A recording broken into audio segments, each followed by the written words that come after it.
ଜାଗର ଦିନ କପିଳାସ ମନ୍ଦିରରେ ଆମ ସହିତ କିଏ ଦେଖାହେଲେ ଚାଲନ୍ତୁ ଭିଡ଼ିଓ ଷ୍ଟାର୍ଟ କରିବା। ଯଦି ପୂର୍ବ ଭିଡ଼ିଓଟି ଦେଖିନାହାନ୍ତି ପାର୍ଟ 1 ଭିଡ଼ିଓ, ତ ପାର୍ଟ 1 ଭିଡ଼ିଓ ପ୍ରଥମେ ଦେଖନ୍ତୁ, ତାପରେ এই ଭିଡ଼ିଓ ଦେଖିଲେ ଜାଣିପାରିବେ। ପ୍ରଥମେ ଆମେ ଜୋରନ୍ଦା ମନ୍ଦିରକୁ ଯାଇଥିଲୁ। ଆଉ ଜୋରନ୍ଦା ମନ୍ଦିରରେ ଜାଣିଛନ୍ତି ତ ଶୂନ୍ୟ ମନ୍ଦିର, ତ ଶୂନ୍ୟ ମନ୍ଦିର ଆମେ ଦର୍ଶନ କଲୁ, ଚାରିଆଡ଼େ ବୁଲିଲୁ। ମନ୍ଦିର ଟିକେ ଫାଙ୍କା ଥିଲା, ତା ବଦଳରେ ଚାରିକର ପରିକ୍ରମା କଲୁ। ଦେଖିଲୁ, ବିଶ୍ୱାସ କରିବେନି ସେଠି ଏତେ ଶୁଆ, ସେ ମନ୍ଦିର ଉପରେ ମାନେ ଶୁଆ ଚାରିକର। ଦେଖନ୍ତୁ ଭିଡ଼ିଓଟି ଦେଖନ୍ତୁ ଜାଣିପାରିବେ, ପୁରା ଶୁଆ ମନ୍ଦିର ଚାରିକର ବେଢ଼ାରେ, ମନ୍ଦିର ଉପରେ ଚାରିଆଡ଼େ ଶୁଆ ପାରା ସବୁ ଅଛନ୍ତି। ତ ଆମେ ସେଠି ଦର୍ଶନ କଲୁ। ସେଠି ମୋବାଇଲ ଆଲାଉ ଯେହେତୁ ନଥିଲା ଭିତର ମନ୍ଦିର, ତ ମୁଁ ଭିଡ଼ିଓ ବି ବନେଇ ନଥିଲି। ତ ଏଇଟା ହେଲା ଫ୍ରଣ୍ଟ। ତାପରେ ଆମେ ପହଞ୍ଚି ଯାଇଥିଲୁ କପିଳାସ ଟେମ୍ପଲ। କପିଳାସ ମନ୍ଦିରରେ ଏତେ ଭିଡ଼ ଆପଣମାନେ ବିଶ୍ୱାସ କରିପାରିବେନି।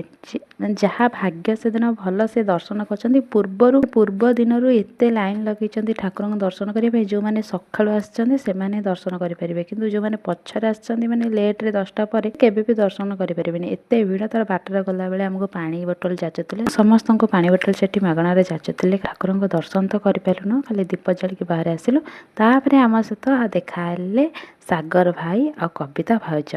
ମନ୍ଦିର ଏତେ ଭିଡ଼ ଥିଲା, ତଥାପି ଆମେ ତାଙ୍କ ସହିତ ଦେଖାହେଲା। ଆଉ ବିଶ୍ୱାସ କରିବେନି, ମୋ ଦିଦି ଆଉ ମୁଁ ତାଙ୍କର ବହୁତ ବଡ଼ ଫ୍ୟାନ୍। ତ ମୁଁ ତାଙ୍କୁ ଦେଖିଲି, ପଛରୁ ସାଗର ଭାଇଙ୍କୁ ଫାଷ୍ଟ ଦେଖିଲି, ତାପରେ ଯାଇକି କବିତା ଭାଉଜଙ୍କ ସହିତ କଥା ହେଲି। ଆଉ ମାନେ କବିତା ଭାଉଜ ଭିଡ଼ିଓରେ ଯେମିତି ବଡ଼ ପାଟି କରନ୍ତି, ଚିଲ୍ଲାନ୍ତି, କିନ୍ତୁ ରିଏଲରେ ଏତେ ସରଳ, ମାନେ ଏତେ ଶାନ୍ତ, ପୁରା ଧୀରେ ସ୍ଥିର କଥା।